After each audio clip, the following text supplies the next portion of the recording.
if I were to go back in time, I'd worry less. Hmm. I know that sounds kind of like, kind of almost Pollyannic because you're going to worry about the future, but I did worry to a fault. Um, things kind of work themselves out through hard work, doing the right thing, the hustle, the grind. They do work themselves out. And the reality is business is hard, but worrying did nothing for me. I mean, it only stole my ability to communicate calmly or my convictions. It only stole my sleep, which was necessary for me to act in a way that was very sharp and clear. It only stole from me and made the road to success much longer. It stole time from people I loved because I was in the other room sulking or thinking, and it wasn't thinking, it was really worry. And so if I could go back in time, I would. I don't know how, but I'd worry less.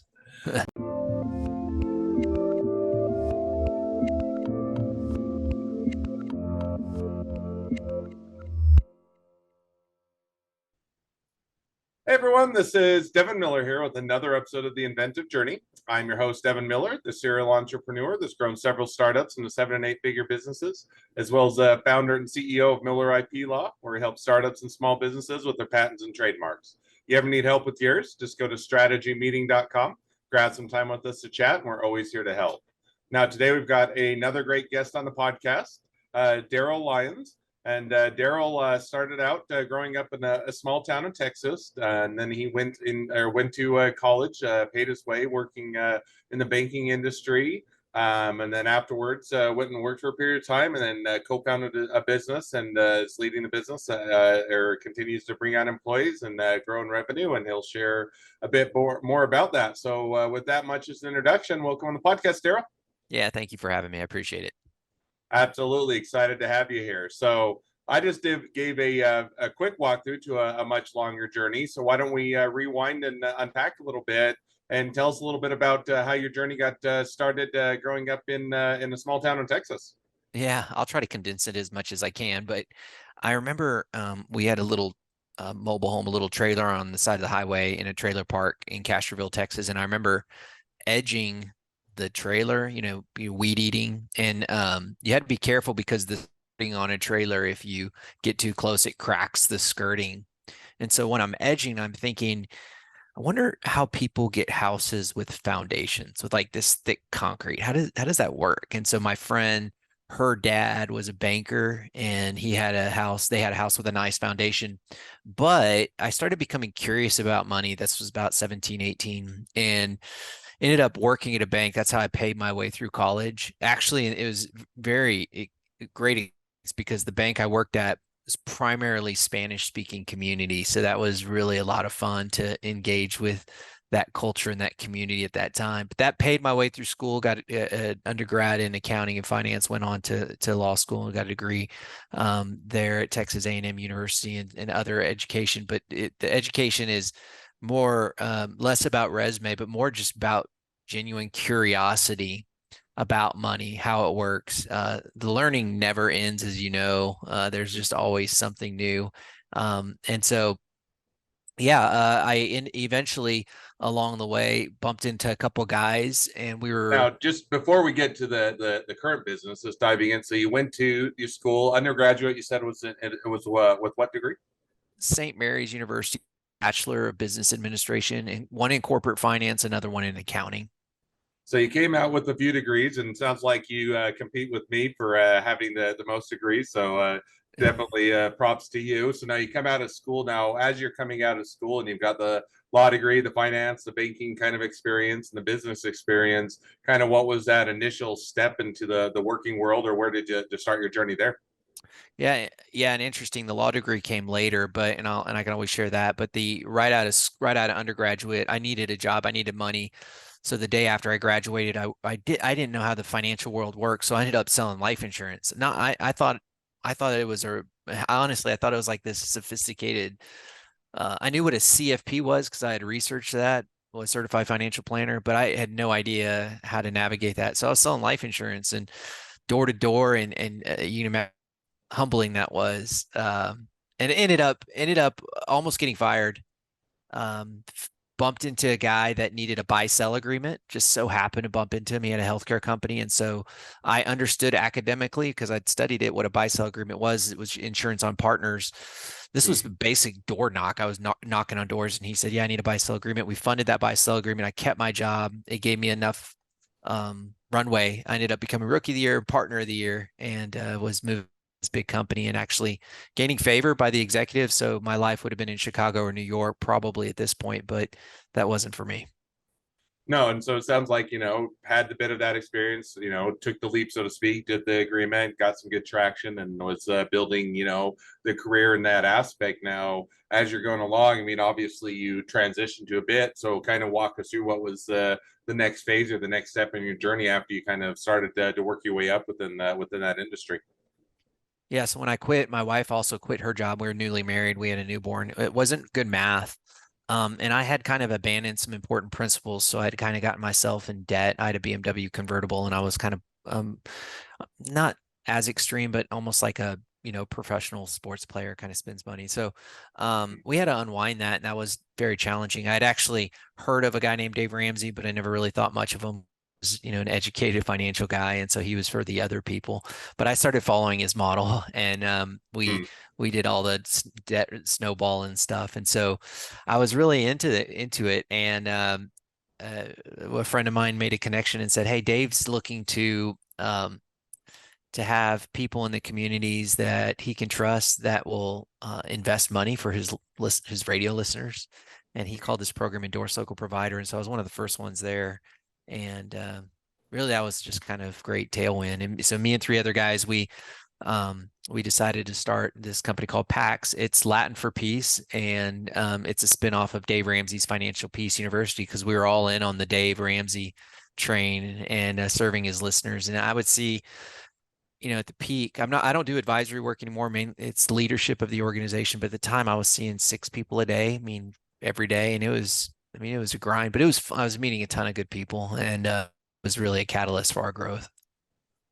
No, sounds like it was a great opportunity. Now, just one thing, and maybe I missed it, but circling back maybe a little bit, you said law school came a little bit later on. Where did that fit in within the journey? Was that while you were working, or you took a break, or while you were doing the Dave Ramsey stuff, or kind of walk us through a little bit of how law school slots into that?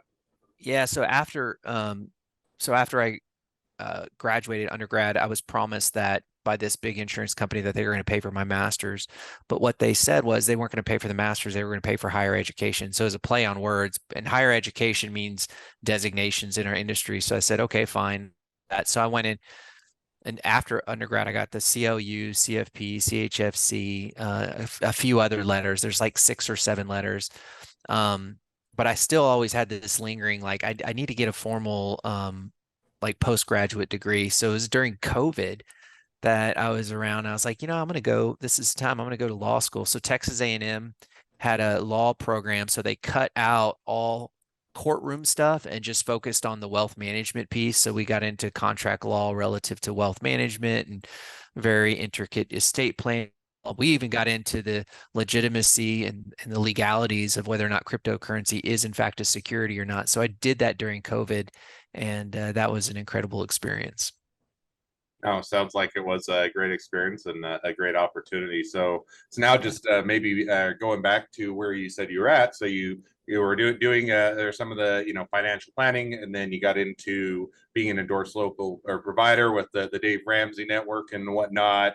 Now, Mhm. how long were you kind of part of that network versus deciding, hey, we'll go and kind of do our own thing, or take a lot of those learnings and branch off on your own? Kind of how long was that transition period? We actually transitioned out of Dave. I think it was, gosh, how long has it been? To say 4 or 5 years ago. So it hasn't been that long, but it was getting to the point where our clients were just becoming more and more sophisticated in terms of their needs. And for us to give them attention, we couldn't manage that same volume. And so it got to a point where it was like, okay, this was great. And so we're now going to just change our modeling a little bit. And that's been great, kind of just developing our own systems and processes. Everything that we did prior to that was always with Ramsey's team in mind, and how do we develop systems and processes and culture around this partnership that we had. But now it's been actually pretty fun to be able to just do it well, it's like max creativity for Mhm. us. And so our teams really enjoyed kind of cultivating our own identity, so to speak. So now walk us through. So how long ago did you kind of start out that? And you mentioned you started with maybe a few friends or co-founders of that. So Yeah. kind of walk us through how you made that leap, how you got it going, and kind of how long ago was that? Yeah, that was 17 years ago. Me and two other guys started. I ended up buying one of them out very amicably. He's a dear friend of mine today. He got recruited by Dave Ramsey. His job for Dave Ramsey was to translate all of Ramsey's content into Spanish. So his name's Andres Gutierrez. He actually has an incredible brand in the international markets today. He no longer, he's separated from Dave again amicably. Dave's a great guy, by the way. I've worked with him for a number of years. And I can attest he's a stand-up guy. Andres ended up doing his own thing. So then me and a couple of guys were left, me and one other guy. And so we just grinded together. Since then, we've actually expanded our equity. So now we have 26 employees, 10 of which have some element of equity in the organization, and we continue to dilute our equity. I would suggest to you that the dilution of our equity has not resulted in a dilution of my net worth. It's kind of funny how that math works. I have less as a percentage than I did when I first got started, but my net worth has not gone down at all. It's just shared among other people. So we'll continue to do that as we grow. No, that sounds awesome. So now you say 16 or 17 years. 17 years, yeah. Now you've been doing it for 17 years, which is a pretty good period of time, and I'm sure there's been a bit of evolution. So walk us through kind of from that. You mentioned a couple partner buyout and some other things, Yeah. but walk us through how's the business evolved over the 17 years, and how have you guys expanded, contracted, grown, shrunk, getting ready to retire, getting ready to sell off, getting ready to take to the next phase? Kind of walk us through that Yeah. evolution a bit. It's a great question. We've evolved a lot. So has the marketplace. I mean, when we first started, so I originally started in 1999, started this business 17 years ago, but even the marketplace has evolved quite a bit. So for example, mutual funds were the primary way for people to invest. The marketplace has really shifted towards exchange traded funds, which is very similar, but much lower cost and much more efficient to own. So we've seen an evolution there. We've seen a move away from some of the larger wirehouse firms like Merrill Lynch and more into independent firms that aren't forced to sell products. So we've grown as well, and we've created methods and processes that really have defined our investment philosophy today. As an example, in 2008, the market crashed. A lot of us forget 2008, the market was a big crash, but 2011 was a tricky year too, because 2011, the market was almost going to crash again. And we almost saw kind of a collapse of the EU. We almost saw the Greece was about to crumble. So that was very tumultuous. So we had, to get a little nerdy here, but I think it's helpful. From 2000, for about 10 years, the S&P 500, believe it or not, was negative for 10 years. So I was looking at my client's account saying, I am not bringing any value to them because there really hasn't been any performance from 2000, 2010. So that's, that was a threat to my occupation. And so I thought, well, I've got to start doing things differently. So we started, and the whole industry kind of went this way for about, because we were all kind of assessing this together. So we started getting into some more algorithm trading, which was if it's a green light, you buy, if it's a red light, you sell. And we thought, well, this is a great way. You could back test it, and this is a great way for people to not just own the S&P. But in 2011, the volatility was so high that we all got what's called whipsawed, and people permanently lost capital. It was a very painful experience. So that was an important experience because kind of taking a step back, kind of going in nature and saying, okay, what do I believe? So we just kind of took inventory and said, you know what? The reality is that Warren Buffett's right, Dave Ramsey's right. The best thing to do is buy good companies, own them for an extended period of time, and try to help people not to overthink this stuff, which sounds like not sophisticated enough, but it really is the right thing to do. And so I spent a lot of my time helping walk through through people's anxieties and worries. And we've integrated this whole field of study called behavioral finance into our organization through technology, which is kind of a collision of psychology, neuroscience, and even just traditional finance. And so we very much have have really evolved in a lot of ways to answer long answer short question in our asset management approach, just really believing in owning good companies. And then also just recognizing our primary role is sitting kneecap to kneecap people and making sure we're walking life with them. Makes perfect sense. Sounds like a great evolution and a great path you guys have been on. So now being in the business for 17 years, good period of time. So, but now if you're just, businesses always continue to evolve and continue to grow and expand or go in different directions, either because you're wanting to do that yourself or because that's what the market demands. So now if you're to say, okay, kind of taking the next 6 to 12 months, where do you guys kind of see things headed or what are the next steps for you? Question. So keep in mind the area that I'm in is San Antonio, Texas. We have a lot of Christians, big churches in our area.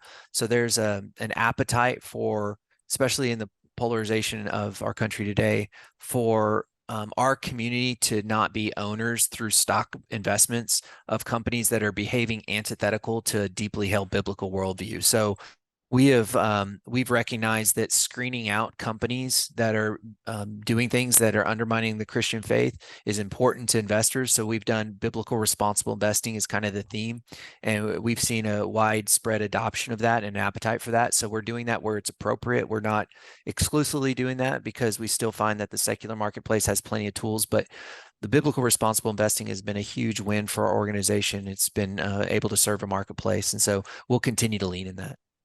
No, sounds like a great direction to head in and provide some good opportunities as well as some or good possibilities. So that's definitely awesome to hear. Yeah. Awesome. Well, now as we've kind of reached the present day of your journey and even looking a little bit into where things are headed, great time to transition to the two questions I always like to ask at the end of each episode. So we'll jump to those now. So the first question I always like to ask is, along your journey, what was the worst business decision you ever made, and what'd you learn from it? Yeah, it's really going back to 2011 when I, uh, in a lot of ways knew to not be emotional. Um, but somehow I got caught up in the emotion and didn't even recognize it at the time. And that was rooted in the algorithm trading euphoria that took place, which was more of the flavor of the month than it was principled. And I had studied this stuff for a long time. And that's the thing about investing is that you can be so knowledgeable and still get caught up in either the noise or whatever new idea is. But that 2011 difficult. In fact, it was so difficult that my partner at the time, he got sick and had to be hospitalized. It was that stressful. And Mm. we lost hundreds of thousands of dollars. It was really just tough. And we survived. But I learned plenty of lessons. And first of all, emotional fortitude, but also just stay the course, have convictions in your principles, don't get caught up in the latest fad.